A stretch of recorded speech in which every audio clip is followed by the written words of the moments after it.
Naam, kuna mwanafalsafa mmoja jina lake Plato. Sasa Plato ameandika simulizi moja inaitwa Allegory of the Cave.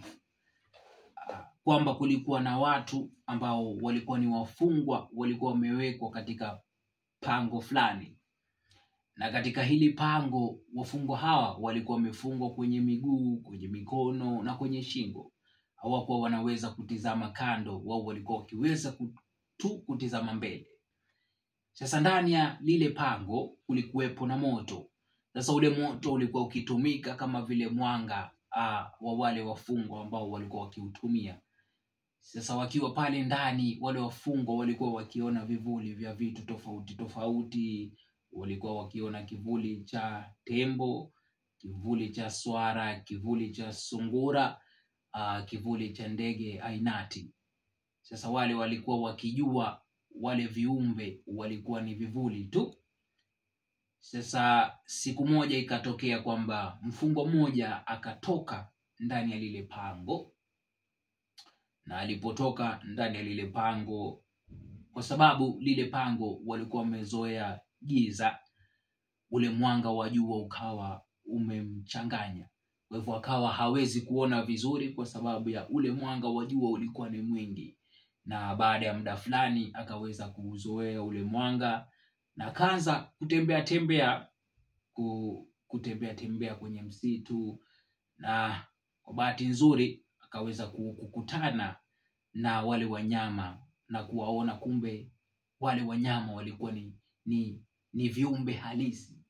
Akamuona tembo, akamuona sungura, akamuona swara, akamuona fisi, na akagundua kwamba kumbe wale wanyama walikuwa ni vitu halisi. Unasema hata anazungumza kitu gani? Mimi nakueleza tu vile.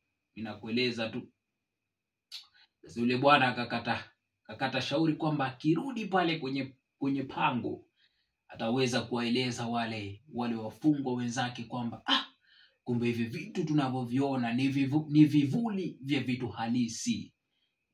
Akakata shauri akasema, jamani, kumbe yule tembo tunayemuona ni kivuli, kumbe ni halisi. Kumbe yule ndege tunayemuona ni kivuli, kumbe ni ndege halisi. Kwa hivyo basi yule bwana baada ya pita zake, baada ya kuchana mbuga, akaamua kurudi pale ndani ya pango ili kuwaeleza wale wenzake. Na aliporudi kwenye pango akaweza kuwaeleza wale wafungwa wenzake. Wale wafungwa wenzake wakashangaa, huyu bwana anazungumza kitu gani? Anazungumza kitu gani? Huyu bwana ni kama ametoka hapa nje ametoka hapa ndani ya pango kaenda kule nje, wakamchanganya akili yake, wakaanza kumuona kama afkani. Unasema hata anazungumza kitu gani? Mimi nakueleza tu. Yani wakamuona kama ni mtu ambaye ni punguani, mtu ambaye afikirii vizuri. Wakawa wanamkebehi, wanamdharahu jamani. Akasema huyu bwana ametoka nje, anatuona sisi namna gani? Sasa wale wazee wakaona huyu bwana tukimwacha huyu bwana atawafungulia hao wenzake na atawaelewesha hali halisi ya kile kinachotukia. Sasa wale wazee wakawa na uoga, wakamzima yule bwana. Wakasema, wewe unaleta nyera na sagua, wewe unaleta mzaha. Kwa hiyo wakaamua kumtoa uhai, wakampeleka Jongomeo nje marahaba. Unasema hata anazungumza kitu gani? Mimi nakueleza vile, mimi nakueleza. Sasa wakamzima kwa sababu waliogopa huyu bwana atawaelewesha wale wenzake ukweli wa mambo, kwamba vile vitu wanavyoviona, vile vivuli, kumbe ni vitu halisi. Unasema hata anazungumza kitu gani?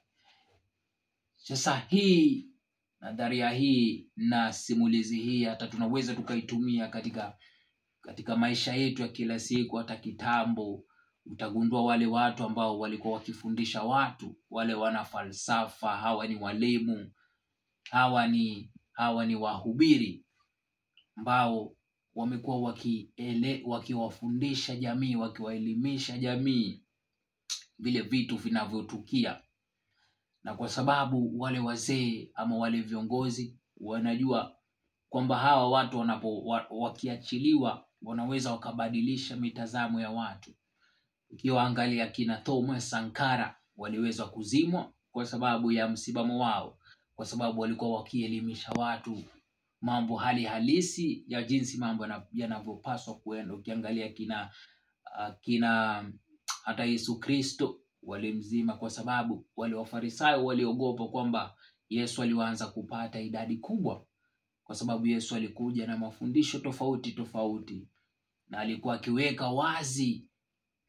akiweka wazi ule uovu wale Wafarisayo, wakiwaangalia kina wale wana mapinduzi wengi, wana harakati wengi ambao wamepelekwa jongomeo nje ya marahaba, akina Tom Mboya, akina Robert Ouko na watu wengi ambao walizimwa, akina Gama Pinto walipelekwa jongomeo nje ya marahaba kwa sababu ya msimamo wao, kwa sababu walikuwa wakijaribu kuelimisha watu kile ambacho kilikuwa ni hali halisi, kwamba vile vitu tunavyoviona sio vivuli tu, ni vitu halisi. Jamani, kisa hiki kina mafundisho mengi jamani. Kanzu yangu haina mifuko, tosheka kwa yale ambayo nimekupa. Langu jina ni Odit Ayata Wabadu Ukadabahu Fakir, Ulumbi kila pahala.